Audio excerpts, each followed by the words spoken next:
Hi hello నమస్తే welcome to YK news.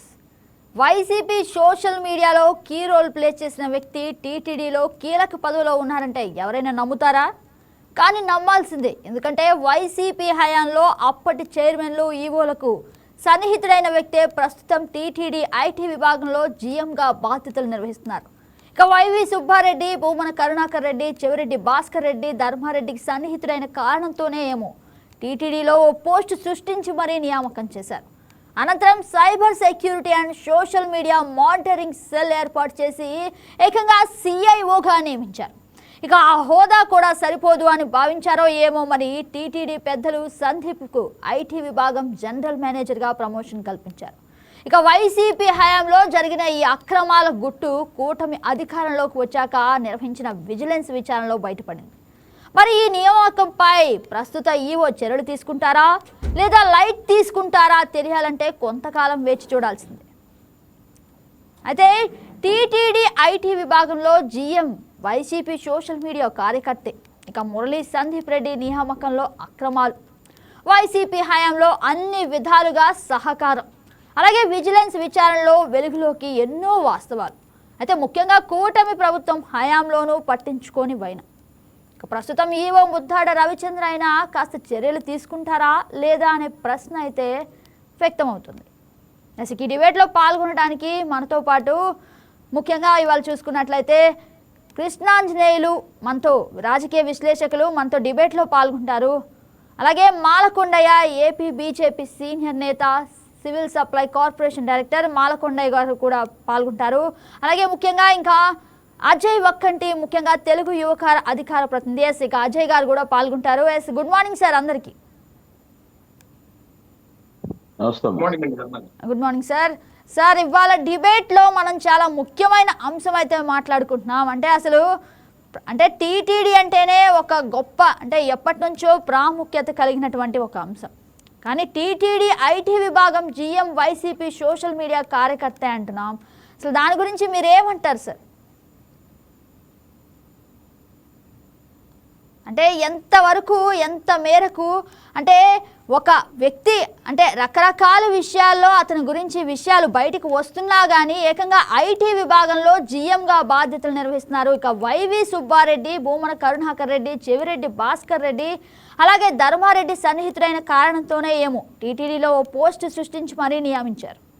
దీన్ని అసలు ఏ విధంగా చూడాలంటారు సార్? అంటే ఒక లేని పోస్ట్ని క్రియేట్ చేసి మరీ అప్పగించడం ఎంతవరకు కరెక్ట్ అంటారు? అజయ్ గారు చెప్పండి సార్. రగనా గారు, మీకు ప్యానెల్లో ఉన్న పెద్దలు అనలిస్టు కృష్ణాంజలి గారికి, బీజేపీ నాయకులకి, వైకే టీవీ ప్రేక్షకులకు గుడ్ మార్నింగ్ అండి. రగనా గారు, ఇది చాలా బాధాకరం.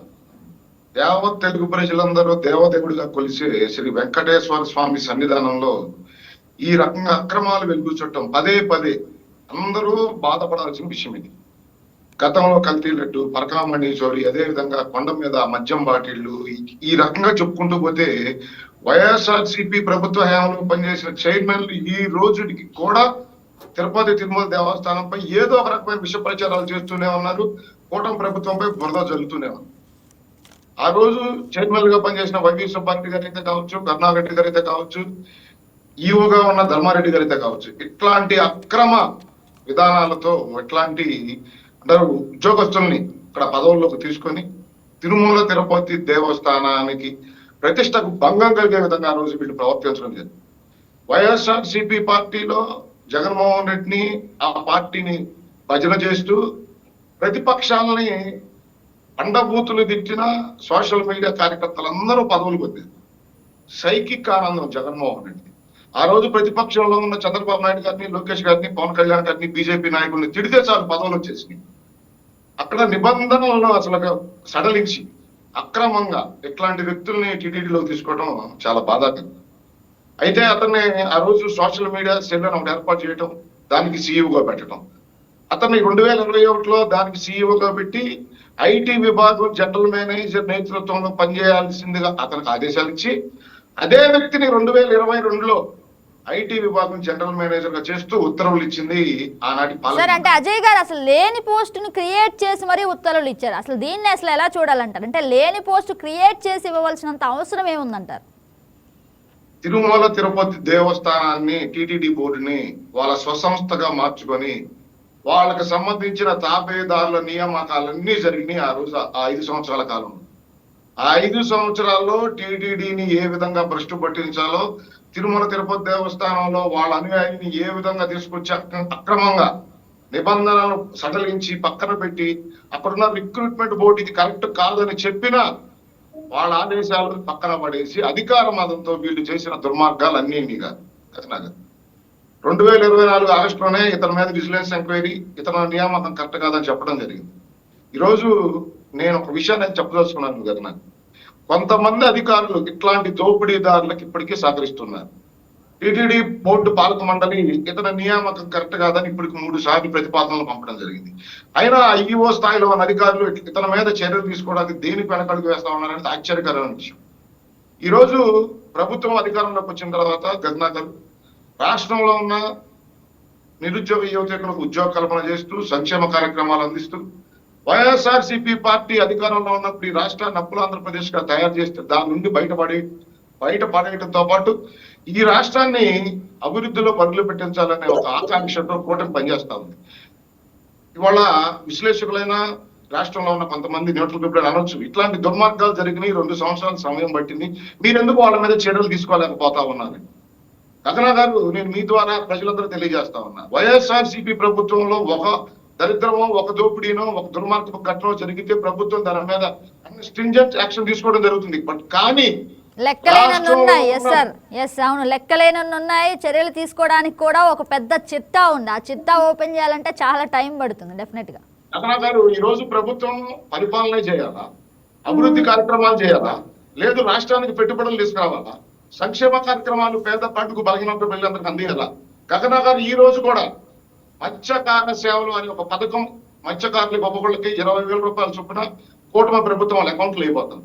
ఈ విధంగా సంక్షేమ కార్యక్రమాలు చేస్తూ, అభివృద్ధి కార్యక్రమాలు చేస్తూ, నిరుద్యోగ యువతకు ఉద్యోగ కల్పన చేస్తూ ప్రభుత్వం పరిపాలిస్తూనే ఈ దుర్మార్గాలను బయటపెట్టాలి. గగనా గారు, నేను మీ ద్వారా రాష్ట్ర ప్రజలకు మరొకసారి తెలియజేస్తా ఉన్నా, వీళ్ళు రాష్ట్రంలో ఉన్న ప్రతి దోపిడీకి అవకాశం ఉన్న ప్రతి అంశాన్ని వినియోగించుకున్నారు. అది దేవాలయాల, రెవెన్యూ వ్యవస్థ, అసలు ఇట్లా చెప్పుకుంటూ పోతే ప్రతి అంశం వీళ్ళ దోపిడీ కాదేది అనర్హం. ఇన్ని దోపిడీలు బయట పెట్టాలన్నా, ఇన్ని దోపిడీల్లో జరిగిన దుర్మార్గాలని ఎవరెవరు పార్టిసిపేట్ చేశారు, వీళ్ళ వెనక ఎవరున్నారు, వీళ్ళని ఎవరు కాపాడుతా ఉన్నారు ఇప్పటికి కూడా అని బయట పెట్టాలంటే ప్రభుత్వంలో ఎంతమంది అధికారులు దీని మీదే పనిచేయండి. అంటే పరిపాలన చేస్తూ ఇన్ని దుర్మార్గాలను బయట పెట్టాలి. దట్టు దాంతో గగనా గారు, టీటీడీలో కూడా ఏదో ఒక లోపమో, 2 లోపాలో, 3 లోపాలో ఉంటే వెంటనే బయటపెట్టచ్చు. విజిలెన్స్ ఎంక్వైరీలో బయటపడితే వాళ్ళ మీద చర్యలు తీసుకోవచ్చు.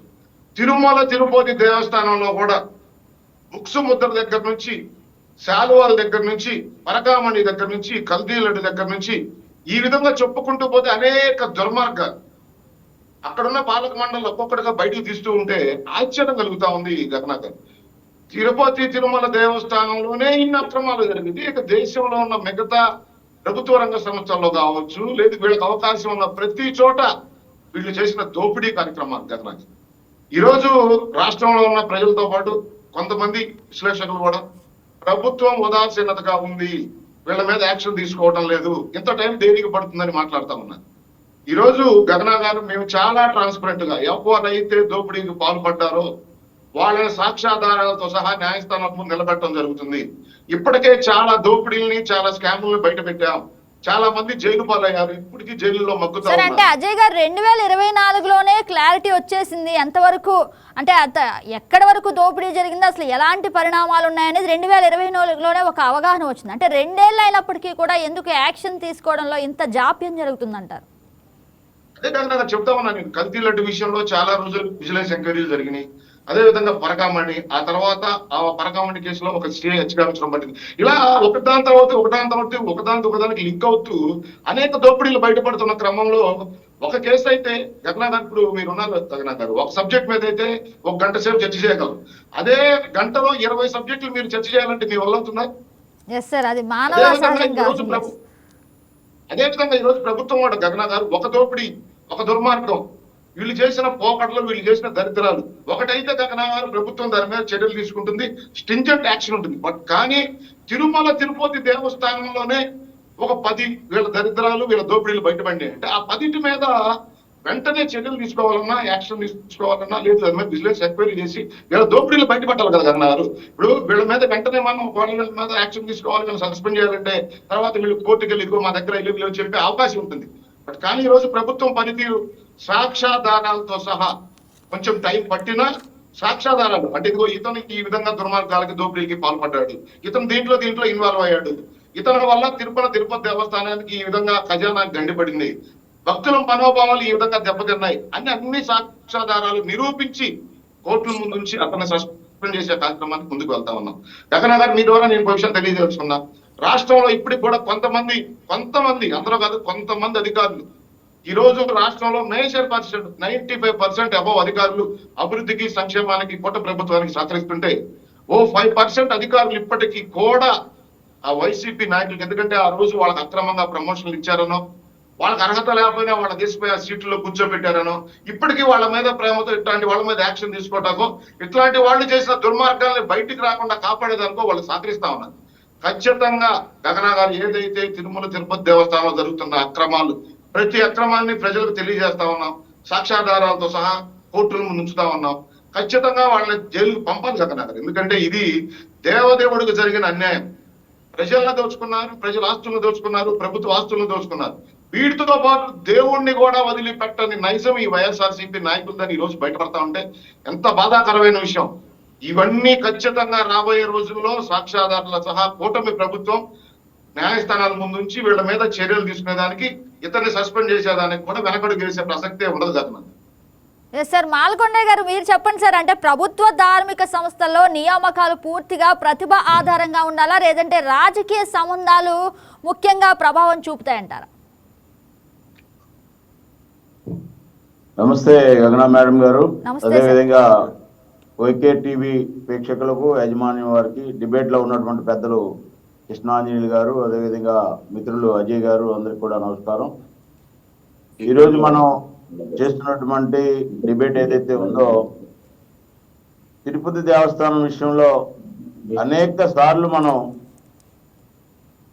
ఆ యొక్క కలియుగ దైవం వెంకటేశ్వర స్వామి వారి యొక్క ఆశీస్సులు కోట్లాది మంది భారతదేశంలోనే ఒక పెద్ద టెంపుల్ గా ఆ స్వామివారి ఆశీస్సులు తీసుకున్నటువంటి భక్తులు, ప్రజలు చాలా పెద్ద ఎత్తున ఉన్నటువంటి పరిస్థితి. అయినప్పటికీ కూడా అక్కడ జరుగుతున్నటువంటి టెంపుల్ యొక్క విశ్వాసాన్ని దెబ్బతినే విధంగా హిందూ భక్తులు ఆలోచనని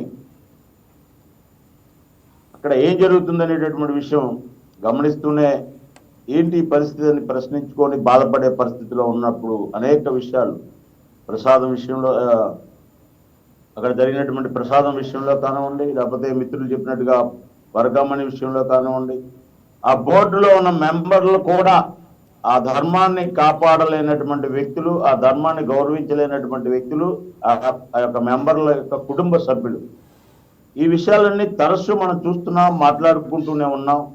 కానీ ఎక్కడా కూడా దీన్ని ఫుల్ స్టాప్ పెట్టే పరిస్థితి లేకపోవడానికి కారణం అధికారులా, లేక చంద్రబాబు నాయుడు గారు ముఖ్యమంత్రిగా పెద్ద ఎత్తున ఆంధ్రప్రదేశ్ అభివృద్ధి చేయాలి, సనాతన ధర్మాన్ని కాపాడాలనే ఆలోచనతోటి పవన్ కళ్యాణ్ గారు అయితే ఈ సనాతన ధర్మాన్ని భుజాన వేసుకుని నేను ఈ సనాతన ధర్మం కోసం ప్రాణాలు అర్పిస్తామని చెప్తూ ఉన్నటువంటి పవన్ కళ్యాణ్ గారు కూటమిలో భాగం. భారతీయ జనతా పార్టీ, ఈ పార్టీ యొక్క ఐడియాలజీ, ఈ పార్టీ యొక్క ఆలోచన హిందూ దేవాలయాలే కాదు, ఈ సనాతన ధర్మాన్ని కాపాడుకోకపోతే ఈ భారతదేశంలో హిందువులకు రక్షణ లేదనేటటువంటి ఐడియాలజీతో ముందుకెళ్తున్నటువంటి 3 పార్టీలు ఉన్నప్పటికీ కూడా చంద్రబాబు నాయుడు గారు ఈ యొక్క వ్యవస్థల మీద తపన పడుతూ పనిచేస్తున్నప్పటికి కూడా మరి కింద స్థాయిలో ఉండేటటువంటి కొంతమంది ప్రభుత్వంలో ఉన్న పెద్దల యొక్క నిర్లక్ష్యమా, లేక అధికారుల యొక్క నిర్లక్ష్యమా, లేక గతంలో వైసీపీ వాళ్ళు పరిపాలనలో కొమ్ము కాసినటువంటి అధికారులకి ఇంకా వాళ్ళకి ఈ ప్రభుత్వంలో సహకారం అందుతుందా అనే విషయాల మీద మనం కొంచెం కఠినంగా చర్చించుకొని ప్రభుత్వం కూడా సీరియస్ గా నిర్ణయాలు తీసుకోకపోతే, ఇప్పుడు 2 సంవత్సరాలు అయింది, ఇక రాబోయేటటువంటి రోజుల్లో కూడా ఇదే అంశాలు మాట్లాడుకోవడం వల్ల, ఇప్పుడే మన మిత్రులు అజయ్ గారు చెప్పారు, లేకపోతే విశ్లేషకులు కానివ్వండి, మేధావులు కానివ్వండి, మనకి ఓట్లేసినటువంటి ప్రజలు కూడా ఒక ఆలోచనలో వెళ్ళేటటువంటి పరిస్థితులకి అవకాశం లేకోకుండా మన ప్రభుత్వాలు నిర్ణయాలు తీసుకోవాలని చెప్పి ఈ సందర్భంగా కూటమి ప్రభుత్వంలో ఉన్నటువంటి పార్టీల యొక్క ఆలోచన కూడా తిరుపతి దేవస్థానం మీద ఒక కఠిన చర్యలు తీసుకునే విధంగా, ఎందుకంటే అక్కడ బోర్డు ఒకటి ఉంది, బోర్డు చైర్మన్ ఒకరు ఉన్నారు, ఒక ఆఫీసర్లు ఒకరే తప్పు చేస్తున్నారా, లేదా బోర్డు మెంబర్ల ద్వారా తప్పు జరుగుతుందా, టోటల్ కమిటీ ద్వారా తప్పు జరుగుతుందా, ఏ విధమైన విషయమైనప్పటికీ కూడా దీన్ని తేల్చవలసిన అవసరం మన యొక్క పెద్ద ఎత్తున అక్రమాలు జరుగుతున్నప్పటికీ కూడా ఎందుకు అంటే చర్యలు తీసుకోవడంలో కూడా రకరకాల కారణాలు అయితే ఉండొచ్చు. కాకపోతే 2024 ఎక్కడ, 2026 ఎక్కడ సార్? అంటే 2 ఏళ్ళు జాప్యం ఎందుకు జరుగుతుందంటారు అసలు? గగనా మేడం గారు, నేను అదే చెప్తున్నాను, ఎన్ని తప్పులు జరిగినా, ఎంత పెద్ద ఎత్తున తప్పులు చేసే వాళ్ళు ఉన్నా చట్టం పని చేసుకుంటూ వెళ్ళాలి. చట్టానికి ఎవరో చుట్టాలు కాదు. హిందువుల్లో తప్పు చేసినా వాళ్ళ మీద కఠిన చర్యలు తీసుకోవాలి. హిందూ వ్యవస్థలో గౌరవించినటువంటి వ్యక్తులు తప్పు చేసినా చర్యలు తీసుకోవాలి. చర్యల్లో మనం నిర్లక్ష్యం చేసినట్లయితే వాళ్ళ యొక్క ఆలోచన మారుతుంది. మనం ఏం చేసినా ఇక్కడ అడిగేవాళ్ళు లేరు, మనం ఏ విధంగా సంపాదించుకున్నా అడిగేవాళ్ళు లేరు. అందుకని వారి యొక్క దోపిడీలు, వైసీపీ యొక్క ఆగడాలు ఇంకా పెరిగేటటువంటి అవకాశం ఉంది. కాబట్టి నేను చాలా స్పష్టంగా ఇవాళ భారత ప్రభుత్వం, నరేంద్ర మోడీ గారు ఈ యొక్క రాష్ట్రంలో దేవాలయాలన్నిటి కూడా ప్రసాదం పథకం ద్వారా పెద్ద ఎత్తున డబ్బులు ఇచ్చి ఆ యొక్క గుడులు డెవలప్ చేయడం కోసమే, కళ్యాణ మండపాలు కట్టడం కోసమే, భక్తులకు సౌకర్యాలు ఏర్పాటు చేయడం కోసమే రాష్ట్రం అంతా అన్ని దేవాలయాలకి డబ్బులు ఇస్తూ, ప్రభుత్వ డబ్బులతో పాటు ముఖ్యమంత్రి గారు ఇంకా అనేక నిర్ణయాలు తీసుకుంటూ రాష్ట్రంలో ఈ యొక్క ఆంధ్రప్రదేశ్ రాష్ట్రంలో ఉండేటటువంటి దేవాలయాల నిలయంగా ఆంధ్రప్రదేశ్ వర్ధిల్లుతుందనేటువంటి విషయం, మన సంస్కృతి సాంప్రదాయాలని కాపాడుకోవడం కోసం ప్రభుత్వం పడుతున్న తపన చాలా ఎక్కువగా ఉంది. ఇంత తపన పడుతున్నా, ఇంత డబ్బులు ఖర్చు పెడుతున్నా, కేంద్రం నుంచి ప్రసాదం పథకం నుంచి డబ్బులు వస్తున్నా, టెంపుల్ డెవలప్మెంట్ అవుతున్నప్పటికీ కూడా ఆ టెంపుల్ దగ్గర జరిగేటటువంటి విషయాల మీద ఎందుకు మనం ఈ నిర్లక్ష్యం చేస్తున్నామా, లేక వారు ఇంకా ముసుగు వేసుకొని వైసీపీ అధికారులు కొనసాగుతున్నారా, ఈ విషయాల మీద ఇంటెలిజెన్సీ రిపోర్ట్ తీసుకొని వెంటనే చర్యలు తీసుకోకపోతే మనకి తప్పు పట్టేటటువంటి వ్యక్తులకి అవకాశం ఇచ్చినట్టుగా ఉంటుంది. విశ్లేషణ చేసేటటువంటి వ్యక్తులకి మనల్ని ఏలుపెట్టి చూపించే అవకాశం ఉంటుంది. కాబట్టి అధికారులు ఆలోచన మార్చుకోవాలని చెప్పి కోరుతూ ప్రభుత్వానికి సహకరించాలి. ఈ దేవాలయాల పరిరక్షణ హిందూ సమాజం చూస్తుందని చెప్పి మేము అందుకే చెప్తున్నాం. హిందూ ధార్మిక సంస్థలన్నీ కలిపి దేవాలయాల పరిరక్షణ కోసం దేవాలయాలని హిందూ ధర్మ పరిరక్షణ సమితికి మెయింటెనెన్స్ ఒప్పచెప్పాలని చెప్పి కూడా ఒక పవన్ కళ్యాణ్ గారు చెప్పినట్టుగా బోర్డు ఒకటి ఏర్పాటు చేయాలనేటువంటి విషయం కూడా మన ప్రభుత్వం మధ్యలో ఉంది. అది కేంద్ర ప్రభుత్వానికి కూడా తెలియజేయడం జరిగింది. ఈ విషయాల మీద కఠిన చర్యలు తీసుకోకపోతే, ఎందుకు ఈ విషయాలు చెప్తున్నానంటే, గతంలో వైసీపీ ప్రభుత్వం టైంలో రాష్ట్రంలో 30 లక్షలు ఇల్లు ఇవ్వడానికి, అన్ని జిల్లాల్లో ఇళ్ల స్థలాలు ఇవ్వడానికి స్థలాలు కొంటే రైతులకు ఇచ్చింది 5 లక్షలు అయితే ప్రభుత్వానికి లెక్క చెప్పింది 25 లక్షలు లెక్క చెప్పారు. ఆ రోజు మనం అందరం ఉద్యమం చేస్తాం ఆ విషయాల మీద. ఇవాళ ఆ విషయాల మీద ఇవాళ వైసీపీ నాయకులు ఏ విధమైనటువంటి ఆలోచనతో ఉంటారనేది మనం గమనించవలసిన అవసరం ఉంది.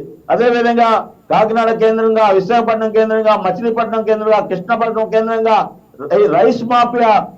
రైస్ మాఫియా అధికారులు తప్పిదాల కారణంగా పవన్ కళ్యాణ్ గారు సీరియస్ గా దీని మీద పనిచేయాలి, మాఫియా లేకుండా ఉండాలని చెప్పి కాకినాడ పోర్టుకు వచ్చి పెద్ద ఎత్తున ప్రభుత్వ ప్రకటన చేసినప్పటికీ కూడా గతంలో ఉన్న అధికారులు ఏదైతే చేస్తున్నారో వారి కారణంగా ఈ రోజు ఇంకా ఇది ఆ మాఫియా నడుస్తున్నటువంటి విషయం ముఖ్యమంత్రి గారు ఆవేదన వ్యక్తం చేస్తున్నారు, పవన్ కళ్యాణ్ గారు ఆవేదన వ్యక్తం చేస్తున్నారు. కానీ జరిగేది జరుగుతూనే ఉంది.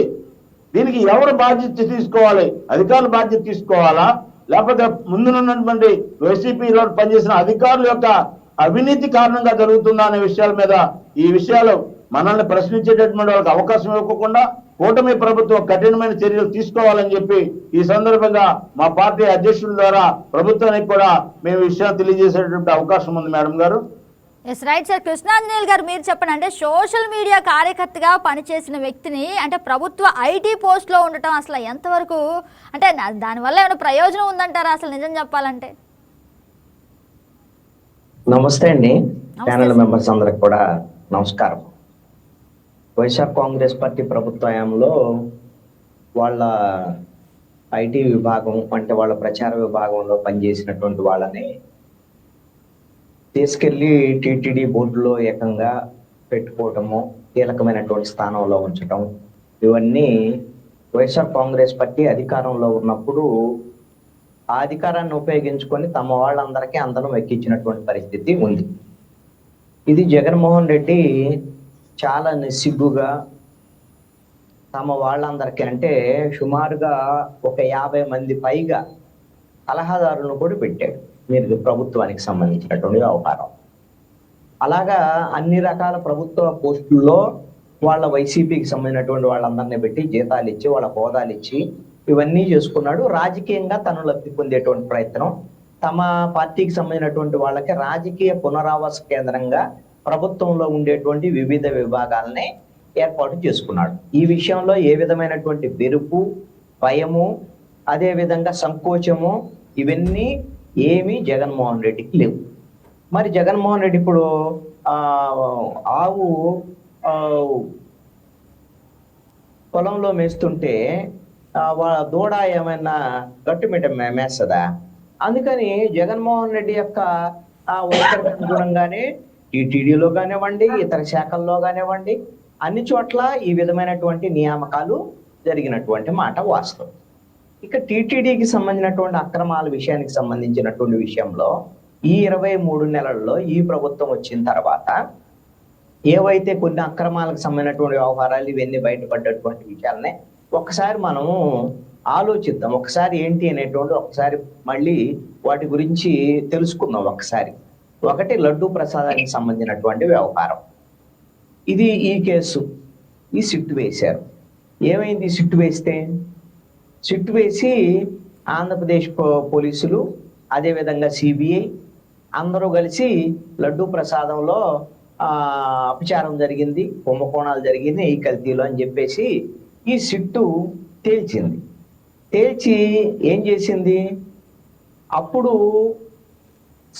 టీటీడీ చైర్మన్గా ఉన్నటువంటి వైవి సుబ్బారెడ్డి కానీ, అదేవిధంగా కరుణాకర్ రెడ్డి కానీ వీళ్ళ పాత్ర ఏమి లేదట, ఎవరు పాత్ర లేదట.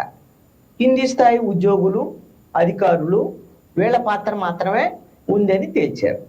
అంటే ఈ విధంగా ఇప్పుడు మాలకొండయ్య గారు కానీ లేకపోతే అజయ్ గారు కానీ వీళ్ళ నాయకులు, వీళ్ళ పార్టీకి సంబంధించిన నాయకులు, ఇప్పుడు ప్రజాప్రతినిధులు, ముఖ్యమంత్రి దగ్గర నుంచి డిప్యూటీ సీఎం దగ్గర నుంచి మంత్రుల దగ్గర నుంచి అందరూ ఊదరగొట్టారు లడ్డూ ప్రసాదానికి సంబంధించినటువంటి నెయ్యి కల్తీ వ్యవహారాన్ని.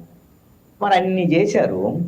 మరి అన్ని చేసినటువంటి వీళ్ళు ఒక్క అసలైనటువంటి నిందితులు ఎవరైనా సరే టీటీడీ చైర్మన్కి సంబంధం లేకుండా టీటీడీ బోర్డులో తీర్మానాలు చేయగలుగుతారా?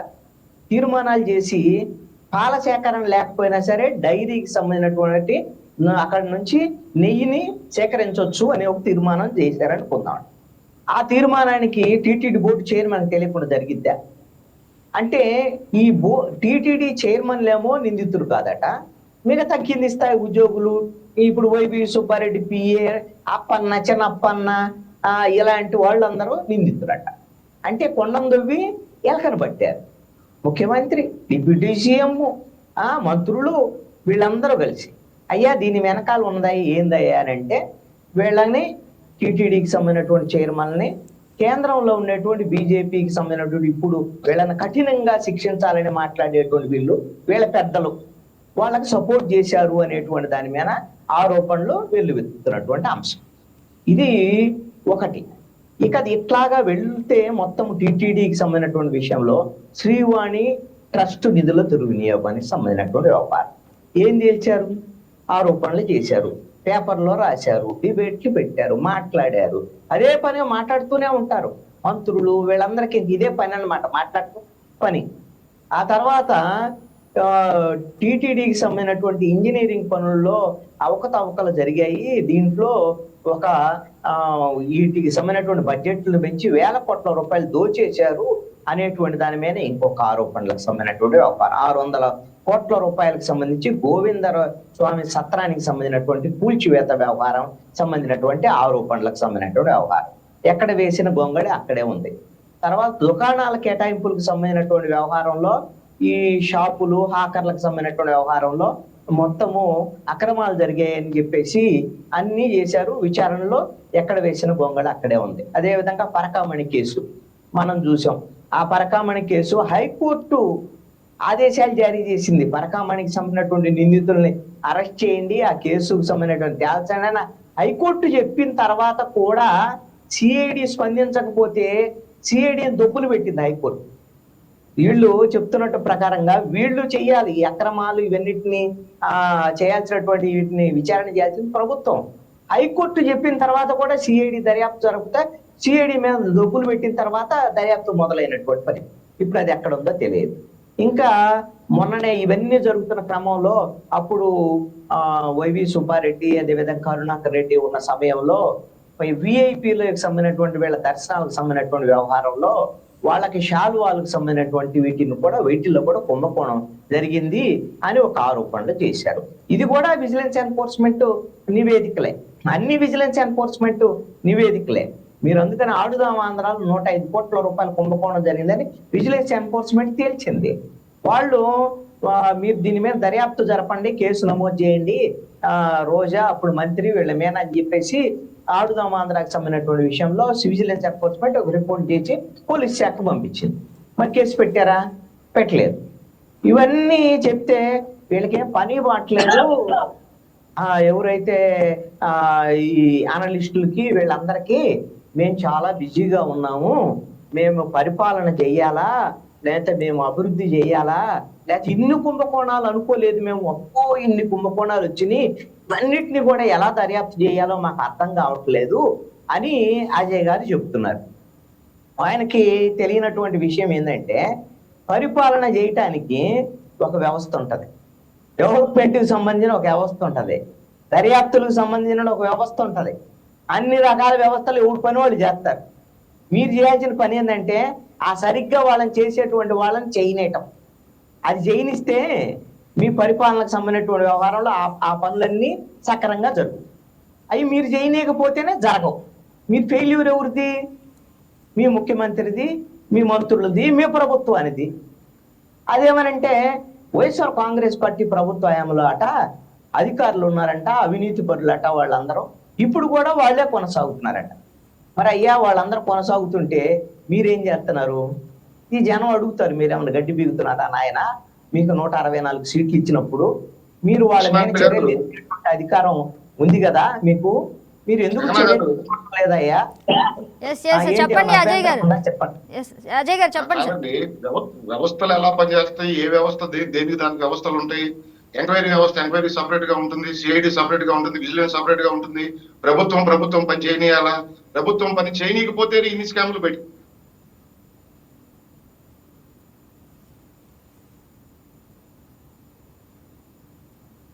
అజయ్ గారు మాట్లాడండి. ఇబ్బంది ఉన్నట్టు.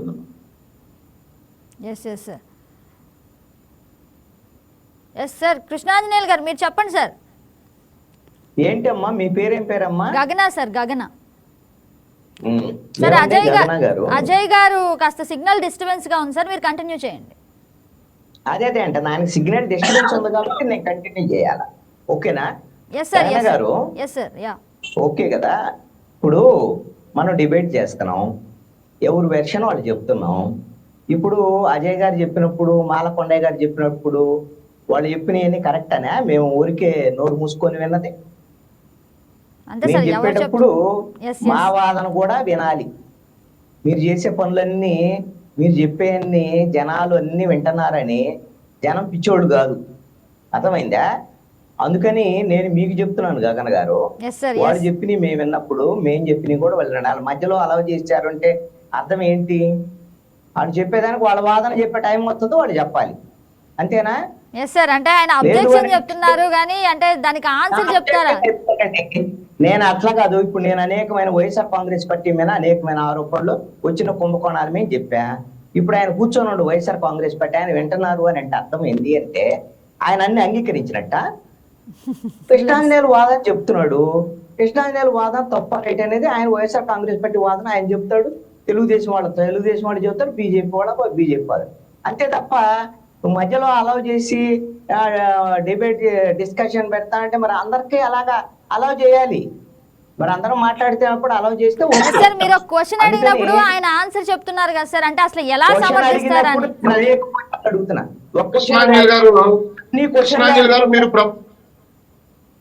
చెప్పండి.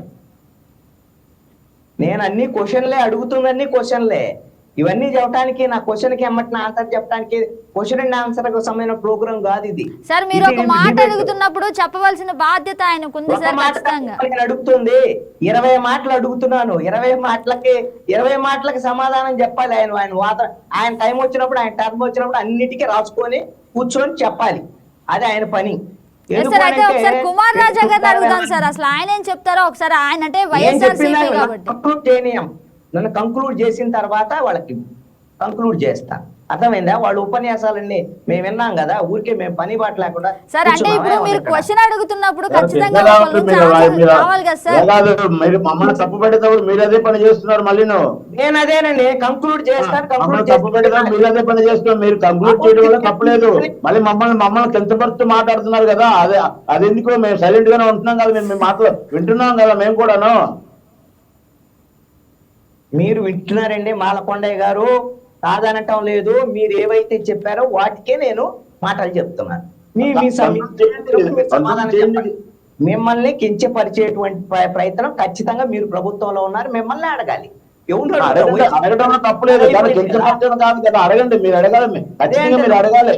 మీరు అడిగితేనే ప్రజలకు తెలుస్తుంది. మేము సమాధానం చెప్తాం, ప్రజలు కూడా వివరణిస్తాం. వైఎస్ఆర్ కాంగ్రెస్ పార్టీని ఓడించారు, వాళ్ళని అడిగి ఉపయోగం లేదు. మిమ్మల్ని గెలిపించారు, మీ వల్ల ఉపయోగం లేదు అని 23 నెలల తర్వాత తేలింది. ఏం చెప్తున్నారు అని అంటే, మా దగ్గర చాలా బిజీగా ఉన్నాము, చాలా పనుల్లో ఉన్నాము అని చెప్తుంటే ఆయనకు తెలుసు అట అజయ్ గారికి ఎవరు పని వాళ్ళు చేయాలనేది మీకు తెలుసు అయినప్పుడు మరి ఎందుకు పని జరగట్లేదయ్యా? పని జరగట్లేదు. ఒక దోపిడీ కాదు కృష్ణాంజలి గారు జరిగింది అక్కడ. ఒక దోపిడీ అయితే వెంటనే బయటపడుతుందండి. వందల సంఖ్యలో దోపిడీలు ఉన్నప్పుడు, ఎంక్వైరీ జరిగేటప్పుడు ఆ టీటీడీలోనే మీరు చెప్పారు. ఇప్పుడు 10 దోపిడీలు మీరే పెద్దలో కల్తీనయ్య అన్నారు, పరకామణి అన్నారు, టెండర్లు అన్నారు, ఆ శాలువాలు అన్నారు, ఆ బుక్స్, మీరే ఒక 10 దోపిడీలు చెప్పారు. ఏది ఒక దేవస్థానంలో. అక్కడ ఉన్న ఆఫీసర్సే కదా దాని మీద ఎంక్వైరీ చేయాల్సింది. ఒకే చోట దోపిడీలు జరిగినప్పుడు కొంచెం కాల వ్యవధి పడుతుంది పెద్దలు. మీరు ఆలోచిస్తారు. అంతేగాని మీరు ప్రభుత్వం మీద అసలు ప్రభుత్వమే పని చేయటం లేదు, ప్రభుత్వం పని చేయనీయటం లేదు, మీరు కరెక్ట్ గా పనిచేస్తే 23 నెలలు ఎందుకు పడుతుంది అంటే పెద్దలు మీకు తెలియదేం కాదు. ఒక సబ్జెక్ట్ మీద ఎంక్వైరీ జరిగేటప్పుడు ఇంకోటి బయటపడినప్పుడు దానికి టైం పడుతుంది. అదే విధంగా తిరుమల తిరుపతి దేవస్థానంలో మీరే చెప్పారు 10ల సంఖ్యలో దోపిడీలు ఉన్నాయని. ఆ దోపిడీలు అన్నింటినీ నిగ్గు తెచ్చాలి, సాక్ష్యాలు కావాలి, వాళ్ళు ఎవరెవరు ఇన్వాల్వ్ అయ్యారు అన్ని బయట పెట్టాలి కదా. దానికి మీరు అసలు ప్రభుత్వం పని చేయట్లేదంటే ఎలా కృష్ణాంజలి గారు? ఉండదు. కూటమి ప్రభుత్వం వచ్చిన తర్వాత చెబుతారు కానీ ఇంకా చాలా ఉన్నాయి. అన్ని 1 by 1 చెబుతారు కానీ ఇంకా ఉన్నాయి చాలా. మీరు ఉపన్యాసాలు చెప్పారు కదా, 23 నెలలు ఉన్న 164 సీట్లు వచ్చినాయి. మీ జనమేమనుకున్నారు తెలిస్తే మీరు అన్నిటి చెబుతారు కానీ సమాధానం 1 by 1 అన్ని చెబుతారు. కృష్ణాంజలి గారు చెబుతున్నారు.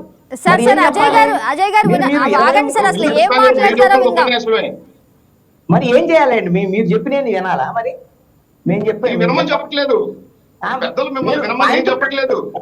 పాయింట్ టు పాయింట్ చెప్తున్నాను. నీకు ఇంకేం కావాలి? ఉపన్యాసం కాకుండా పాయింట్ టు పాయింట్ చెప్తాను. మీకు ఇది ఒకటే, మీరు ఏ పని ఎవరు చేయాలో పనులు చేయడానికి కావాల్సిన ప్రభుత్వంలో ఉన్నప్పుడు అన్ని పనులు చేసేటువంటి, ఇప్పుడు 10 కుంభకోణాలు జరిగినాయి, 5 కుంభకోణాలు జరిగినాయి, అన్ని చేయడానికి అధికారులు ఉన్నారు. మీరు చేసేటువంటి ప్రయత్నం లేదు అనేటువంటి విషయం ప్రజలకు తెలుస్తుంది, చాలా అర్థమవుతుంది. మీకు నేను చెప్తాను, అజయ్ గారి గురించో లేకపోతే కింది స్థాయి ఉద్యోగుల గురించో లేకపోతే వ్యవహారం కాదు, చంద్రబాబు నాయుడు గురించి చెప్తాను. చంద్రబాబు నాయుడు 5 ఏళ్ల పాటు వైసీపీ అధికారంలో ఉన్నప్పుడు జగన్మోహన్ రెడ్డి బేస్డ్గా జరిగినటువంటి సెంట్రలైజ్డ్ కరప్షన్ ఒకటి కాదు ఇవన్నీ కుంభకోణాలన్నీ అప్పుడు మొత్తం సభల్లో చెప్పారు. మేము వస్తే అధికారంలోకి వస్తే జగన్మోహన్ రెడ్డిని జైల్లో వేస్తాము అని చెప్పినటువంటి వీళ్ళు ఇప్పుడు ఏం చెప్తున్నారు అని అంటే, ఎవరు చెప్తున్నారు?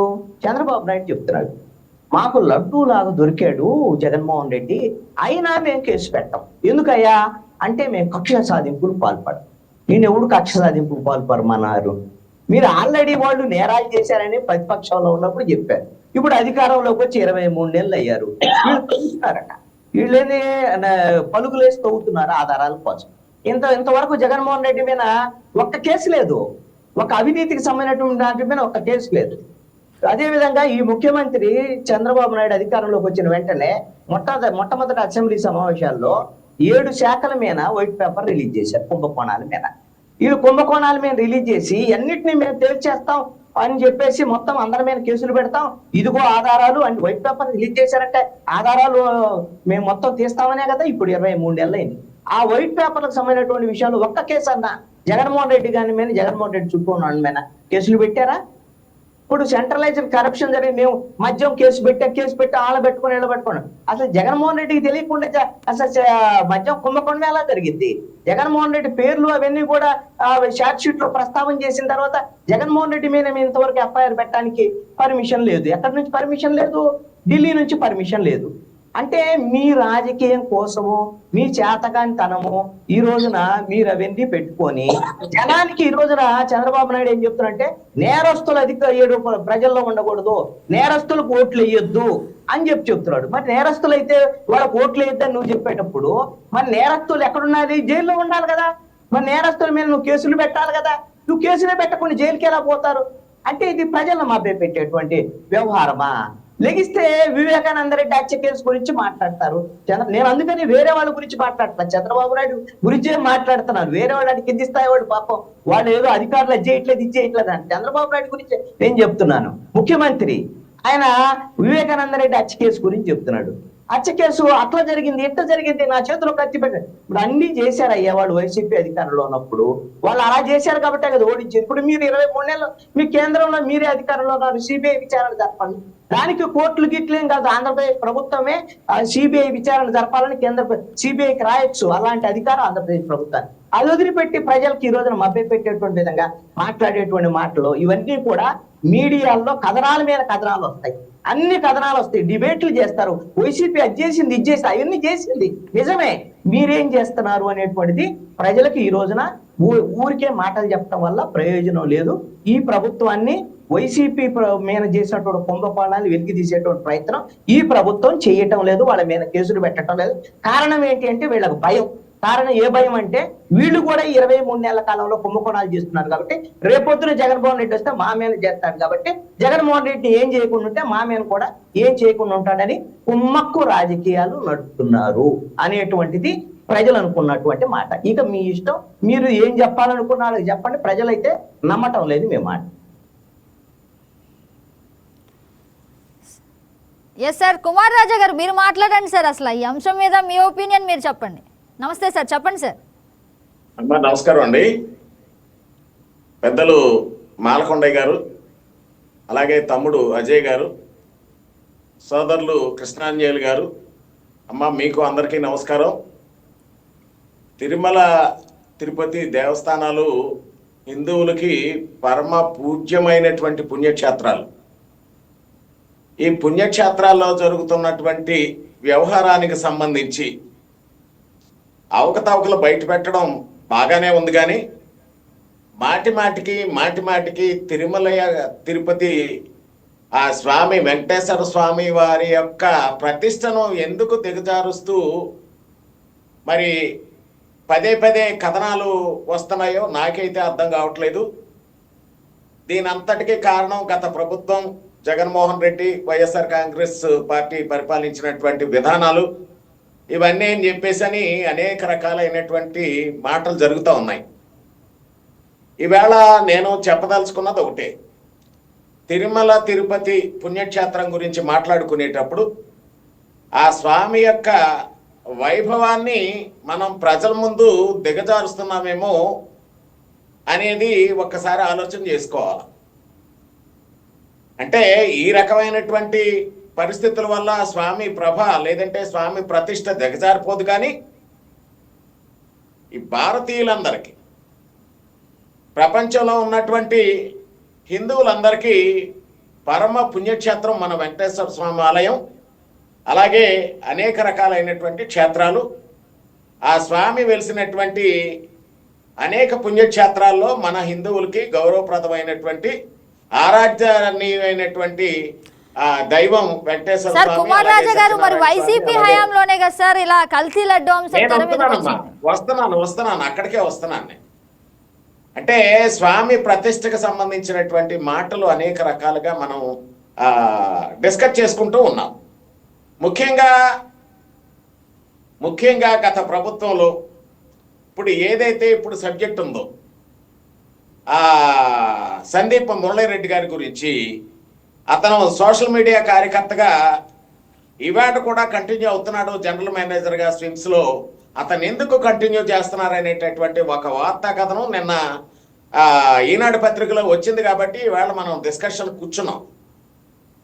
మురళీ సందీప్ రెడ్డి అనేటటువంటి ఒక ఆయన్ని జనరల్ మేనేజర్ స్థాయిలో కూర్చోబెట్టారు. ఇతను వైవి సుబ్బారెడ్డి గారికి, చెవిరెడ్డి భాస్కర్ రెడ్డి గారికి, లేదంటే ఇతరత్ర ఉన్నటువంటి వాళ్ళందరికీ సన్నిహితుడు కాబట్టి ఇతను అనర్హుడు అనేటటువంటి ఒక వాదన తీసుకొస్తా ఉన్నారు. ఇతని యొక్క అర్హతని పరిశీలించేటటువంటి అధికారం మీకుంది ప్రస్తుత ప్రభుత్వానికి. ఇతని యొక్క అనర్హతను కూడా పరిశీలించేటటువంటి అధికారం ప్రభుత్వానికి ఉంది. ఈవేళ ఉన్నటువంటి ప్రభుత్వం అధికారంలోకి వచ్చి దాదాపు 2 సంవత్సరాలు అవుతా ఉంది, 23 నెలలు దాటిపోతా ఉన్నాయి. మరి 23 నెలల నుంచి ఈ ప్రభుత్వం ఎందుకు దాని మీద దృష్టి పెట్టలేదు అంటే, మాకు అనేక రకాలైనటువంటి సంక్షేమ కార్యక్రమాలు ఉన్నాయి, అనేక రకాలైనటువంటి అభివృద్ధి కార్యక్రమాలు చేస్తున్నాం, అనేక రకాలైనటువంటి కార్యక్రమాల్లో దీని మీద దృష్టి పెట్టలేకపోయాం అనేటటువంటి ఒక వాదన తీసుకురావచ్చు. కానీ నేనైతే ఒక హిందువుగా గర్విస్తూ వెంకటేశ్వర స్వామి వారి విషయంలో ఎవరు తప్పు చేసినా తప్పే. వెంకటేశ్వర స్వామి ప్రతిష్టను దిగజార్చేటటువంటి పని ఎవరు చేసినా తప్పే. అది వైసీపీ చేసిందా, లేదంటే తెలుగుదేశం పార్టీ చేసిందా, బీజేపీ చేసిందా, లేదా కాంగ్రెస్ పార్టీ చేసిందా అనేటటువంటి విషయాన్ని పక్కన పెడితే పార్టీలకు అతీతంగా స్వామివారి యొక్క ప్రతిష్టని పెంచాల్సినటువంటి అవసరం ఉంది. కాబట్టి ఇది వైసీపీ హయాంలో సందీప్ రెడ్డి విషయంలో సోషల్ మీడియా కార్యకర్తగా అతన్ని ఎందుకు అపాయింట్ చేశారనే దాని మీద జరుగుతున్నటువంటి చర్చ, ఆ చర్చ వరకు వచ్చేటప్పటికి నేను ఒకటే మాట చెప్తా. ఈవేళ ప్రభుత్వం మీ చేతుల్లో ఉంది. మీరు అనేక రకాలైనటువంటి ఆరోపణలతో ఎంతో మందిని అరెస్టులు చేస్తున్నారు. అటు మద్యం కుంభకోణం అంటారు, ఇటేమో ఇతరత్ర వేరే అంటారు. ఇవన్నీ మీ దగ్గర ఉన్నాయి. దర్యాప్తు చేయండి, తప్పులేంటో చూపించండి ప్రజలకి. తప్పులేంటో చూపించే అతను అనర్హుడైతే తీసేయండి. అధికారం మీ చేతిలో ఉంది కదా. ఇది చేయడం మానేసి తప్పు జరిగిపోతుంది అని పదే తిరుమల క్షేత్రం యొక్క ప్రతిష్టను దిగజారుస్తూ మాట్లాడుకోవడం, ప్రాతలు రాయడం కూడా కరెక్ట్ కాదేమో అనేది నా అభిప్రాయం. సార్, అంటే అసలు ధార్మిక సంస్థల నుండి అంటే ధార్మిక సంస్థలు ఏదైతే సాంప్రదాయమైన దేవాలయాలు ఉన్నాయో, ముఖ్యంగా మనం టీటీడీ చూసుకోవచ్చు, అంటే పూర్తిగా రాజకీయం నుండి వేరు చేయటం అసలు త్వరలో అయినా సాధ్యం అవుతుందంటారా? అబ్బా, ఈవేళ ప్రభుత్వాలు దేవస్థానాల మీద పెత్తనం చెలాల్సి ఉన్నాయి. ఏ ప్రభుత్వం అయినా కానీ ధార్మిక పరిషత్తు అనేటటువంటి ఒక దాన్ని మన రాష్ట్ర ప్రభుత్వం ఏర్పాటు చేసింది. ధార్మిక పరిషత్తులో ఉన్న వాళ్ళందరూ కూడా నిష్ణాతులైనటువంటి పండితులు. అలాంటి వాళ్ళనే వెయ్యాలి. అలాగే ఈవేళ తిరుపతికి సంబంధించి టీటీడీ బోర్డు ఉంది. టీటీడీ బోర్డుకు సంబంధించినటువంటి విషయాల్లో ఆ సభ్యుల మీద ఆరోపణలు చూస్తూ ఉన్నాం. ఏ సభ్యుడు అనేది పక్కన పెడితే, అలాగే ఇటీవల కాలంలో మంచిదో చెడుదో నాకైతే తెలియదు కానీ టీటీడీ చైర్మన్ గారి మీద కూడా ఆరోపణలు వచ్చినాయి. ఇలాంటి ఆరోపణలు, వ్యవహారాలు ఇవన్నీ కూడా స్వామి ప్రతిష్టను దిగజారుస్తాయి. కాబట్టి ధార్మిక పరిషత్తుని యాక్టివేట్ చేయాల్సినటువంటి అవసరం ఉందమ్మా. ప్రభుత్వం ధార్మిక పరిషత్తుకి స్వయం ప్రతిపత్తి కల్పించాలి. తద్వారా మన హిందూ దేవుళ్ళ యొక్క ప్రతిష్టని ఎక్కడైనా దిగజార్చేటటువంటి కార్యక్రమాలు జరుగుతూ ఉంటే దాని మీద ధార్మిక పరిషత్తు సీరియస్గా చర్యలు తీసుకునేటటువంటి స్వయం ప్రతిపత్తిని ప్రభుత్వాలు కల్పించాలనేది నా ఉద్దేశం. ఎస్ సార్, కాస్త ధార్మిక సంస్థల పరిపాలన ఇక నుంచి అయినా రాజకీయం నుండి వేరు చేస్తే కాస్త అంటే ముఖ్యంగా ప్రజల యొక్క మనోభావాలు దెబ్బతినకుండా ఉంటాయి. ఎస్ మీరు చెప్పండి సార్. ఎస్ అజయ్ గారు మీరు చెప్పండి. కృష్ణాంజలి గారు చెబుతూ 23 నెలల కాలంలో మీరు మాటలు మాత్రమే మాట్లాడారు. గతంలో జగన్మోహన్ రెడ్డి ఇన్ని దోపిడీలు చేశాడని మీరు చెప్పారు, మీ నాయకుడు చంద్రబాబు నాయుడు గారు చెప్పారు. ఈ రోజు ముఖ్యమంత్రి అయిన తర్వాత మీరు పగలు తీసింది ఏం లేదని ఆయన ప్రభుత్వం మీద నిందలేసే ప్రయత్నం చేశారు పెద్దలు కృష్ణాంజలి. ఈ 23 నెలల కాలంలో మేము ఎన్ని దోపిడీలు బయట పెట్టాము, నిష్పక్షపాతంగా, ట్రాన్స్పరెంట్ గా ఎంక్వైరీలు ఏ విధంగా జరుగుతా ఉన్నాయి, ఎంతమంది సాక్ష్యాధారాలతో నిరూపించబడి లెక్కలు చేసిందండి. 441 కోట్లు ఈడీ అటాచ్మెంట్ చేసింది. అంటే ప్రభుత్వం పనిచేస్తేనే కదా. కాబట్టి ఈ విధంగా ఇంకోటి చెప్పారు, కోట్ చేశారు కృష్ణాంజలి గారు, వివేకానంద రెడ్డి మర్డర్ కేసులో నా చేతిలో కత్తి పెట్టారు, నాకు సంబంధం లేదు, ఇప్పుడు అధికారంలోకి వచ్చిన తర్వాత మీరు ఏం చేస్తామన్నారు. అధికారంలోకి వచ్చిన తర్వాత మేము చేయటాక అది ఆల్రెడీ న్యాయస్థానాల్లో పరిధిలోకి వెళ్ళిపోయింది.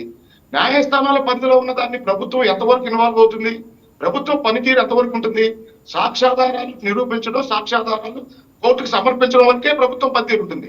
కోర్టులో ఉన్న కేసుని దాన్ని పరుగులో పెట్టించడమో లేదా దాని మీద యాక్షన్ తీసుకునే పనితో ప్రభుత్వాలకు ఉండదు కదా. అదేవిధంగా తిరుమల తిరుపతి దేవస్థానంలో కల్తీ నెయ్యి కేసులో ఎవరి మీద యాక్షన్ తీసుకున్నారు, లేకపోతే పరకామండి కేసులో ఎవరి మీద యాక్షన్ తీసుకున్నారు, ఇన్ని జరిగినాయి కదా అంటా ఉన్నారు. ఈ రాష్ట్రంలో పరిపాలన ఏ విధంగా జరుగుతుంది, పరిపాలన చేసేదానికి ఏ వింగ్ ఉంటుంది, విజిలెన్స్ ఎంక్వైరీ వింగ్, ఇవన్నీ ఉంటాయని రాష్ట్ర ప్రజలుగా ఒక పౌరుడిగా నాకు తెలుసు. బట్ కాకపోతే ఒక దేవస్థానంలోనే పదుల సంఖ్యలో దోపిడీలు జరిగినప్పుడు అక్కడ ఉన్న అధికారులు ఆ పదుల సంఖ్యలో ఉన్న దోపిడీలను బయటపడాలంటే ఖచ్చితంగా కొంత సమయం పడుతుంది. రెండో అంశం, అధికారంకి వచ్చిన తర్వాత తిరుమల తిరుపతి దేవస్థానంలో జరిగిన దోపిడీలు అన్నిటి మీద ఎంక్వైరీ లేవని నోటీసు కంప్లైంట్లు ఇచ్చినా కోర్టులకు వెళ్ళింది కూడా కూటమి నాయకులే. కూటమి ప్రభుత్వం అధికారంలోకి వచ్చిన తర్వాత ఈ దోపిడీలన్నీ బయటపడినాయి. కొన్ని వందల మంది దోపిడీదారులు జైలుకి వెళ్ళడం జరిగింది. ఈ రోజు రాష్ట్రంలో కుమార్ రాజా గారు చెబుతా ఉన్నారు, మీరు అభివృద్ధి చేస్తా ఉన్నారు, సంక్షేమ కార్యక్రమాలు చేస్తా ఉన్నాం కాబట్టి మేము దీన్ని పట్టించుకోలేకపోవడం అనలేదు నేను. కుమార్ రాజా గారు ఇన్ని కార్యక్రమాలు చేస్తూనే ఇన్ని దోపిడీల్ని బయట పెడతా ఉన్నాం. ఇన్ని దోపిడీల మీద స్ట్రింజెంట్ యాక్షన్ ఉండాలంటే ఒకటో రెండో మూడో నాలుగో కాదు మీరు చేసిన దోపిడీలు వేల సంఖ్యలో ఉన్న ఈ రాష్ట్రంలో మీరు దోచేసిన విధానం, ప్రభుత్వ రంగ సంస్థల్లోనైనా ప్రైవేట్ రంగ సంస్థల్లోనైనా ధార్మిక సంస్థల్లోనైనా వీటన్నిటిని బయట పెట్టాలంటే ఖచ్చితంగా టైం పడుతుంది. 23 నెలలు అయిపోయింది, మీరు ఇప్పటి వరకు ఏం నిరూపించలేకపోయారు, ఇప్పటి వరకు మీరు ఏం చేయలేకపోయారు. ప్రభుత్వం నిద్రపోతుందా? చంద్రబాబు నాయుడు గారు ఏం చేస్తా ఉన్నారు, నారా లోకేష్ గారు ఏం చేస్తా ఉన్నారు, పవన్ కళ్యాణ్ గారు ఏం చేస్తా ఉన్నారు, కేంద్రం బీజేపీ ఏం చేస్తా ఉంది, ఇక్కడున్న బీజేపీ నాయకులు ఏం చేస్తా ఉన్నారు అనేది రాష్ట్ర ప్రజలు చూస్తున్నారు. రాష్ట్ర ప్రజలకు అర్థమవుతా ఉంది ఈ రాష్ట్రంలో సంక్షేమం ఏ విధంగా జరుగుతుంది, అభివృద్ధి ఏ విధంగా జరుగుతుంది, ఉద్యోగ కల్పన ఏ విధంగా జరుగుతుంది, స్కాముల్ని ఏ విధంగా ఒక్కొక్కటిగా బయట పెడతా ఉన్నాం నిష్పక్షపాతంగా. వీళ్ళు చేసిన దుర్మార్గాల్ని దోపిడీల్ని ఒక్కొక్కటిగా ఎట్లా బయటకు లాగుతా ఉంది కూటమి ప్రభుత్వం. ఈ రోజు ఎటువంటి వాళ్ళ మీద ఈరోజు అధికారులు పని చేయనిస్తే ఖచ్చితంగా వాళ్ళ పనులు చేస్తారు, వాళ్ళు ఎంక్వైరీ చేస్తారని చెప్పి కృష్ణాంజలి గారు చెబుతా ఉన్నారు. అధికారులకు పూర్తి స్వేచ్ఛ ఇచ్చి దోపిడీలు బయట పెట్టే విధంగా కూటమి ప్రభుత్వం పనిచేస్తా ఉంది. ఈ విధంగా పనిచేస్తా ఉన్నాం కాబట్టి ఇట్లాంటి దుర్మార్గాలు, దోపిడీలు, ఇట్లాంటి నియామకాలు, అనైతికత నియామకాలన్నీ బయటపడతా ఉన్నాయి. కుమార్ రాజా గారు రాష్ట్ర ప్రజలు చూస్తూ ఉన్నారు. ఆ రోజు ఎటువంటి అర్హత లేని వ్యక్తిని ఒక విందుకి సీఈఓగా పెట్టి అతన్నే సంవత్సరంలో ఆ డిపార్ట్మెంట్ హెడ్డింగ్ చేసి 2024 సార్వత్రిక ఎన్నికలు కోడ్ వచ్చే ఒక్క రోజు ముందు అతనికి పర్మనెంట్ ఉద్యోగస్తుగా ఒక జీవో ఇచ్చింది ఆ రోజు వైఎస్ఆర్సీపీ ప్రభుత్వం కాదా? అంటే వాళ్ళు కృష్ణాంజలి గారు అనొచ్చు, 2 సంవత్సరాలు అయింది కదా మీరు వచ్చి ఎంక్వైరీలో బయటపడింది కదా, అతను మీరు ఎందుకు సస్పెండ్ చేయలేదు? ఖచ్చితంగా దానికి ఒక పరిమితి ఉంటుంది. అక్కడ దానికి సంబంధించిన నియమ నిబంధనలు ఉంటాయి. ఒక పర్మనెంట్ ఎంప్లాయీని తీసేయాలంటే దానికి ఉన్న నియమ నిబంధనలు అనుసరించి మాత్రమే అతను తీసేయగలం తప్ప అతను తప్పు చేశాడని వెంటనే అతను పీక్ రోడ్డు మీద ఏటాకి కుదురుతుందో కుదరదో అనేది అక్కడ ధార్మిక సంస్థ ఉంది, అక్కడ పాలక మండలి ఉంది, అక్కడ ఈవోలు ఉన్నారు, ప్రభుత్వం పనిచేస్తా ఉంది.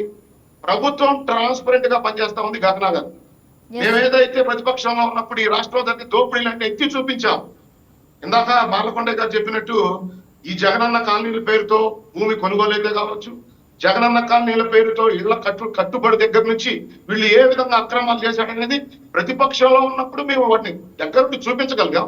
అధికారంలోకి వచ్చిన తర్వాత ఆ దోపిడీలు బయటపడతా ఉన్నాం ఒక్కొక్కటిగా సాక్ష్యాధారాలతో సహా. ఏ విధంగా వీళ్ళు అధికారాన్ని అడ్డు పెట్టుకొని దోచేశారు ఈ రాష్ట్రాన్ని అనేది. ఇన్ని వింగుల్లో వందల సంఖ్యలో గగనా గారు ఒక్కొక్క వింగులో వందల సంఖ్యలో దోపిడీ. ఇప్పుడు ఒక వింగులో ఒక రకమైన దోపిడీ అయితే ఆ దోపిడీని బయట పెట్టేదానికి ఆ వింగు పనిచేస్తుంది. ఒక్కొక్క వింగులో ప్రభుత్వ వింగుల్లో కావచ్చు, ప్రైవేట్ వింగుల్లో కావచ్చు, ఎయిడెడ్ వింగుల్లో కావచ్చు, ఈ విధంగా ధార్మిక సంస్థల్లో కావచ్చు పదుల సంఖ్యలో దోపిడీలు జరిగినప్పుడు ఖచ్చితంగా టైం పడుతుంది. దీంట్లో ఎవరెవరు ఇన్వాల్వ్ అయ్యారు ఒకదానికి లింక్ ఉన్నాయి. ఇప్పుడు దీంట్లో గగనా గారు ఏదైతే తిరుమల తిరుపతి దేవస్థానంలో బయటపడిన దోపిడీలన్నీ ఒక్కోదానికి లింక్ ఉన్నాయి. దాంట్లో చాలా మంది ఇన్వాల్వ్ అయినారు, ఒకళ్ళు కాదు ఇద్దరు కాదు, పదుల సంఖ్యలో ఇన్వాల్వ్ అయి ఉన్నారు. వీళ్ళందరి భాగవతాలు బయట పెట్టాలన్నా వీళ్ళు చేసిన దుర్మార్గాలు, వీళ్ళు తీసుకున్న డబ్బులు అవన్నీ అకౌంట్లు సహా తీసుకురావాలన్నా కొంచెం టైం పడుతుంది. యాక్షన్ తీసుకోవాలని మేము కోరుకుంటా ఉన్నాం. ప్రభుత్వం అదే తీరుగా పనిచేస్తా ఉంది. నారా సార్ చంద్రబాబు అంటే నాయుడు ఏం లేదు సార్, కావచ్చు, ప్రజా లోకేష్ గారు సంస్థల్లో కావచ్చు, పవన్ కళ్యాణ్ గారు కావచ్చు. ప్రజా సంస్థల్లో నమ్మకం రావాలంటే కాస్త చర్యలు అనేవి స్పీడీగా తీసుకుంటే కాస్త ప్రజలకు కూడా నమ్మకం వస్తుందని చెప్పేసి ఆయన మాట్లాడడం జరిగింది. సార్ అలాగే ఒక్క నిమిషం మాల్కొండ గారు మీరు చెప్పండి సార్, మీరేమంటారు? ఇప్పుడు చర్చలో జరుగుతున్నటువంటి విషయాల మీద మన కృష్ణాంజలి గారు కేంద్రంలో ఏదో ఇక్కడ ఆంధ్రప్రదేశ్లో వైసీపీకి బీజేపీ సపోర్ట్ చేస్తుంది అనేటటువంటి రాజకీయ ఉపన్యాసం కృష్ణాంజలి గారు చేయడం చాలా బాధాకరమైన విషయం. భారతీయ జనతా పార్టీ కూటమి ప్రభుత్వంలో ఆంధ్రప్రదేశ్లో అధికారంలో ఉన్నాము. అధికారానికి పూర్తిగా అండగా ఉండి ఆంధ్రప్రదేశ్ అభివృద్ధి పట్ల విశ్వాసంతో పనిచేస్తూ అభివృద్ధిని సంక్షేమాన్ని పరుగులు తీపిస్తున్నటువంటి పరిస్థితిలో బీజేపీ మీద ఒక మచ్చ వేయాలని మాట్లాడటం తప్ప కృష్ణాంజలి గారు వారు పెద్దలు చక్కగా విశ్లేషణ చేస్తారు. ఇలాంటి విమర్శలు చేసేటప్పుడు వాస్తవాలు కానటువంటి విషయాలు వారు మాట్లాడకుండా ఉంటే బాగుంటుందేమో అనేది నా యొక్క ఆలోచన. రెండోది, మనం ఇక్కడ మాట్లాడుతున్నప్పుడు ఉపన్యాసాలు అనేటటువంటిది మాట్లాడుతున్నప్పుడు చిన్న విషయం వచ్చింది. ఉపన్యాసాలు ఎవరు చెప్పినప్పటికీ కూడా టీవీ డిబేట్లో ఎవరి పార్టీ ఆలోచన ప్రకారం వారు మాట్లాడుతూ ఉంటారు. మనం మాట్లాడేటప్పుడు సాఫ్ట్గా జరుగుతున్నప్పుడు ఎవరైనా వింటారు, వినాలి. కానీ సాఫ్ట్గా జరిగేటప్పుడు సాఫ్ట్గా మాట్లాడుకోకుండా ప్రతి విషయాన్ని కూడా కామెంట్ చేసే విషయంగా, కించపరిచే విషయంగా, ప్రజల్లో సులకన భావం వెళ్ళేటటువంటి విషయం మా మీద కానీ మా కూటమి ప్రభుత్వాల మీద కానీ వేసుకోవడానికి కానీ వేయించుకోవడానికి కానీ మేము సిద్ధంగా ఉన్నాం. ప్రజలకి వాస్తవాలు చెప్తుంటే ఎంతసేపు అయినా వింటాం. వాస్తవాలు కాకోకుండా ఏదో మేము ఇక్కడ విశ్లేషకులుగా మేము ఒక విధమైనటువంటి పాత్ర పోషిస్తున్నాము, మేము చెప్పిందే కరెక్ట్, ప్రభుత్వాలు తప్పులు చేస్తున్నాయి, ప్రభుత్వాలు పనిచేయట్లేదు అనేటటువంటి ఒక భావంతో మాట్లాడితే ఖచ్చితంగా మధ్యలో ప్రశ్నించేటటువంటి అవకాశం మాకుంది. అంతేగాని యాంకర్ గారు ఆ పర్మిషన్ ఎందుకు ఇస్తున్నారు యాంకర్ గారిని అడిగినా మేము లైవ్ లో మాట్లాడే అవకాశం మాకు ఉంది కాబట్టి ఖచ్చితంగా అటువంటి అవకాశం మేము తీసుకుంటాం. డిబేట్ అంటేనే నలుగురు చర్చించే అవకాశం సార్, అంటే నలుగురు మాట్లాడుకునేదాన్ని డిబేట్ అంటారు. ఒకసారి మేడం గారు, ఒకసారి తిరుపతి బోర్డు చైర్మన్ సంబంధం లేకుండా తీర్మానాలు జరుగుతాయా అని అడిగారు. తిరుపతి బోర్డులో తిరుపతి చైర్మన్ గారికి కానీ ఈఓ గారికి కానీ బోర్డు మెంబర్లకు కానీ తెలియకుండా ఏ ఒక్క సమావేశంలో తీర్మానాలు జరగవనే విషయం కృష్ణాంజలి గారికి మాకు ప్రజలందరికీ తెలుసు. తీర్మానం తర్వాత అది ఇంప్లిమెంట్ చేసేటటువంటి వ్యక్తులు ఎవరైతే ఉన్నారో వారికి విశ్వాసం లేనటువంటి వ్యక్తులు, వారి యొక్క ఏదైతే ఆ యొక్క చట్టం పట్ల ఆలోచన లేనటువంటి వ్యక్తులు వారు చేసే తప్పుదారుల కారణంగా ఇవన్నీ వస్తుంటాయి. దాన్ని నేను నిన్న మాట్లాడుతున్నప్పుడే చెప్పాను, నేను ప్రభుత్వాన్ని విమర్శించే వాళ్ళకి అవకాశం ఇవ్వద్దు, ప్రభుత్వానికి ప్రశ్నలు వేసే వాళ్ళకి అవకాశం ఇవ్వద్దు, ప్రజల్లో సులకనవడానికి అవకాశం ఇవ్వద్దు. మన కూటమి ప్రభుత్వమే సీరియస్ గా స్పందించి దీని మీద ముందుకు వెళ్ళాలనేటువంటి విషయం భారతీయ జనతా పార్టీ నాయకుడిగా ఆంధ్రప్రదేశ్ లో భారతీయ జనతా పార్టీ యొక్క ప్రభుత్వాన్ని దృష్టిలో పెట్టడం కోసం మేము ముందున్నామన్న విషయం ఫస్ట్ లోనే చెప్పడం జరిగింది. అయితే మా మిత్రులు వైసీపీ నాయకులు కుమార్ రాజా గారు మాట్లాడారు. ఏమన్నారంటే వారు అనుచరుల లేక, నేను అడుగుతున్నాను వారిని, అక్కడ సందీప్ రెడ్డి గారు వైసీపీ నాయకులకి ఆ రోజు అధికారంలో ఉన్నటువంటి పెద్దలకి అనుచరుడా కార్యకర్త? అక్కడ తప్పు జరిగిందా? వైసీపీ ప్రభుత్వం తప్పు చేసిందా లేదా? వారి నియామకం కరెక్ట్ అని మీరు సపోర్ట్ చేసుకుంటున్నారా? ఇది మీరు చెప్పినా పర్వాలేదు, లేదా అప్పుడు మీ ముఖ్యమంత్రి గారితో మాట్లాడి చెప్పినా పర్వాలేదు. ఇంకొక విషయం, దేవాలయాల మీద ప్రభుత్వాలు పెత్తనం చేస్తున్నాయి ఏ ప్రభుత్వం వచ్చినా అని చెప్పి అన్నారు. నేను ప్రభుత్వంలో ఉన్నప్పటికీ కూడా ఇది చాలా సూటిగానే ప్రశ్నిస్తున్నాను. దేవాలయాల మీద మాత్రమే పెత్తనం చేస్తున్నాయి, పక్కన ఉన్నటువంటి మసీదుల జోలికి కానీ చర్చిల జోలికి కానీ ప్రభుత్వాలు వెళ్ళట్లేదు. అంటే హిందువులు అంత పనికిరాని వల్ల హిందూ దేవాలయాల మీద పెత్తనాలు చేస్తాయి ప్రభుత్వాలు, మసీదుల మీద చర్చిల మీదకి ప్రభుత్వ పరిధిలో రావా? వారి సంక్షేమం అయితే మాత్రం ప్రభుత్వం నుంచి సంక్షేమం ఇస్తారు, వాళ్ళకి హిందూ దేవాలయాల డబ్బులు తెచ్చి వాళ్ళకి ఇస్తారు. అంటే వాళ్ళ యొక్క ఆస్తులు కానీ వాళ్ళ యొక్క ఆదాయం కానీ ప్రభుత్వ పరిధిలోకి రాదు. అంటే ఇటువంటి ఆలోచన చేసేటటువంటి వైసీపీ నాయకత్వాన్ని మేము గట్టిగా ప్రశ్నిస్తున్నాము. దీని మీద సమాధానం చెప్పాల్సిన అవసరం మాజీ ముఖ్యమంత్రి జగన్మోహన్ రెడ్డి గారు ఇవాళ ప్రజల్లోకి అప్పుడప్పుడు వచ్చి చేతులు ఊపేసి మా తడాగా చూపిస్తాం, రఫా చేస్తాం, మేము మళ్ళీ అధికారంలోకి వస్తున్నామని ప్రజలను రెచ్చగొట్టడం కాదు. ప్రభుత్వానికి సలహాలు ఇవ్వండి. మీరు చేసిన తప్పిదాలను వివరణ తీసుకోండి, ప్రజలకు వివరంగా చెప్పండి. మేము తప్పులు చేశాము, మేము ఈ విధంగా తప్పులు చేశామని చెప్పి అందుకే మమ్మల్ని ఓడించారు కాబట్టి ప్రజలకు చెప్పండి. ఆ విధమైన ఆలోచన కాకుండా ఎంతసేపుకి ఇంకా మేము ఉన్నామా, మేము తప్పు చేస్తే మీ ప్రభుత్వంలోకి వచ్చారు కదా, మీరు నిర్ణయాలు ఎలాగ తీసుకుంటారు? ఖచ్చితంగా తీసుకుంటారు.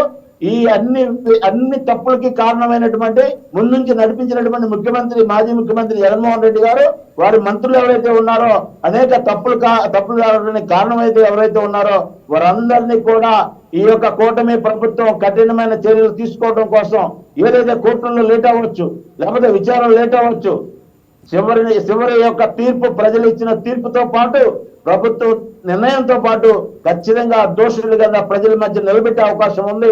ప్రజలకి ఇప్పటికైనప్పటికీ కూడా వారు క్షమాపణ చెప్పి మాట్లాడితే మంచిగా ఉంటుంది. కానీ అలా కాకుండా మేము ఇంకా సమర్థించుకుంటాం, మేము చేసిన తప్పులేదు, మీరు ఏదైనా ఉంటే బయట పెట్టండి, మీరంటే సమాజంలో పొలిటికల్ పార్టీల యొక్క ఆలోచన, అధికారంలో ఉండేటటువంటి పార్టీ పనుల మీద, డెవలప్మెంట్ మీద చర్యలు తీసుకోవడానికి, విచారణల మీద ముందుకెళ్తుంటుంది. ప్రతిపక్షం అనేటటువంటిది ప్రభుత్వానికి సూచనలు చెప్తుంది. ఏదైనా తప్పు జరిగిందని చెప్పడానికి అసెంబ్లీకి వచ్చి మాట్లాడుతుంది. మేధావులు, విశ్లేషకులు ఉన్నారు, ఎప్పటికప్పుడు ప్రభుత్వాన్ని ఎలక్ట్ చేస్తుంటారు. అటువంటి ఆలోచనని మేము స్వీకరిస్తాం. తప్పులు జరిగిందని చెప్తే మేము స్వీకరిస్తాం, సరిదిద్దుకోవడానికి సిద్ధంగా ఉన్నాం. అటు కేంద్ర ప్రభుత్వం కానీ, రాష్ట్ర ప్రభుత్వం కానీ, కూటమి ప్రభుత్వాలు ప్రజల సంక్షేమం కోసం, ప్రజల అభివృద్ధి కోసం, యువకులకి, మహిళలకి, రైతులకి, కార్మికులకి అండగా ఉండటం కోసం ఈ ప్రభుత్వాలు పనిచేస్తున్నాయన్న విషయం చాలా స్పష్టంగా మేము చెప్పదలుచుకున్నాం. ప్రజల్లో పెద్ద ఎత్తున మాకు స్వాగతం చెప్తున్నారు, అభినందిస్తున్నారు, అభివృద్ధిని స్వాగతిస్తున్నారు, ఏమి కావాలో అడుగుతున్నారు, చేయించుకుంటున్నారు. ముఖ్యమంత్రి చంద్రబాబు నాయుడు గారు, పవన్ కళ్యాణ్ గారు, భారతీయ జనతా పార్టీ కూటమి ప్రభుత్వం ఆధారంగా ప్రజలు చాలా సుఖ సంతోషాలతో ఇంకా ముందు రోజుల్లో కూడా ఉండాలని, ఆర్థిక అభివృద్ధి ఆంధ్రప్రదేశ్ దేశంలో మొదటి స్థానంలో ఉండాలని కోరుకుంటూ మేము ప్రజల ముందుకు వెళ్తున్నాం. థ్యాంక్ యూ సార్, చాలా చక్కగా చెప్పారు. ఎస్ సార్, థ్యాంక్స్ అండి ప్రతి ఒక్కరికి డిబేట్ లో పాల్గొన్నందుకు. మాల్కన్నయ్య గారు అలాగే సార్ టైం అయిపోయింది సార్, డిబేట్ టైం అయిపోయింది, మళ్ళీ మాట్లాడదాం సార్. అజయ్ గారు చెప్పండి సార్, చెప్పండి. నాకు కృష్ణాంజలి గారికి ఒక చిన్న ఆరోపణ చేశారు కూటమి ప్రభుత్వం మీద. జగన్మోహన్ రెడ్డి దోపిడీలు చేశాడు, వాళ్ళ మీద వీళ్ళు ఎందుకు యాక్షన్ తీసుకోవట్లేదంటే ఇప్పుడు వీళ్ళు కూడా చేస్తున్నారు కాబట్టి రేపొద్దున జగన్మోహన్ రెడ్డి అధికారంలోకి వస్తే వీళ్ళు జైలుకి వెళ్లాల్సి ఉంటుంది కాబట్టి వీళ్ళు భయపడి యాక్షన్ తీసుకోవడం. ఖచ్చితంగా కూటమి ప్రభుత్వం ఆ దిశగా పని చేయదు. నారా చంద్రబాబు నాయుడు గారు కానీ, నారా లోకేష్ గారు కానీ, పవన్ కళ్యాణ్ గారు కానీ, బీజేపీ నాయకులు కానీ ఖచ్చితంగా జగన్మోహన్ రెడ్డి చేసిన ప్రతి దోపిడీని బయట పడతాం. కూటమి ప్రభుత్వం ఎవరైతే దోపిడీదారులు ఉన్నారో, ప్రజల ఆస్తులు దోచేశారో, ఖజానా సొమ్ము దోచేశారో వాళ్ళందరినీ న్యాయస్థానాల ముందు సాక్ష్యాధారాలు సహా నిరూపించి వాళ్ళని జైలుకు పంపించే విధంగా కూటమి ప్రభుత్వం ధైర్యంగా పనిచేస్తుంది. కూటమిలో ఉన్న నాయకులు తప్పు చేస్తే వాళ్ళ మీద యాక్షన్ తీసుకోవడానికి ప్రభుత్వ పెద్దలుగా చంద్రబాబు నాయుడు గారు, నారా లోకేష్ గారు, పవన్ కళ్యాణ్ గారు ఎప్పుడు సిద్ధంగా ఉంటారు. ప్రభుత్వంలో కనుక ఏదైనా దోపిడీ జరిగితే చూపించాలి, అంతేగాని ఊరికే ఒక బురద జల్లి గుడ్డకల్సి మీద వేసేసి వీళ్ళు కూడా దోపిడీ చేస్తారు కాబట్టి అంటే నేను ఖచ్చితంగా ఆ విషయాన్ని ఖండిస్తా ఉన్నాను. 23 నెలల అధికార కూటమి టైంలో ఎన్ని స్కామ్లు బయట పెట్టాం, ఎంతమంది మాజీ మంత్రులు, ఎమ్మెల్యేలు జైలుకి వెళ్ళారు, వాళ్ళ దగ్గర ఎవరి దగ్గర మేము లాలూచి పడ్డామా? లాలూచి పడాల్సిన నికృష్టమైన పరిస్థితి లేదా దోపిడీలు పడుకోవాల్సిన పరిస్థితి కూటమి ప్రభుత్వానికి లేదు. కూటమి ప్రభుత్వం ముందున్న సింగిల్ పాయింట్ ఎజెండా అభివృద్ధి, సంక్షేమం సమపాళ్లలో ఆంధ్రప్రదేశ్ ప్రజలకు అందివ్వాలి. ఏదైతే మమ్మల్ని నమ్మి లక్షల సంఖ్యలో ఉద్యోగ కల్పన చేస్తామని చెప్పి ప్రభుత్వంలో మమ్మల్ని తీసుకొచ్చారో దాని మీద నిలబడి ఆ లక్ష్య సాధన దిశగానే కూటమి పనిచేస్తుంది. దోపిడీదారుల్ని ఖచ్చితంగా నిష్పక్షపాతంగా ట్రాన్స్పరెంట్ గా వాళ్ళని జైలుకు పంపేదానికి పనిచేస్తుంది. Yes sir, right. Thank you Ajay garu. Yes sir, thanks అండి ప్రతి ఒక్కరికి డిబేట్ లో పాల్గొన్నందుకు. ఎస్ చూసారు కదా, ఇది ఇవాళ డిబేట్. రేపటి రోజున మరొక అంశంతో మీ ముందుకు వచ్చేస్తా. This is Gagan signing off.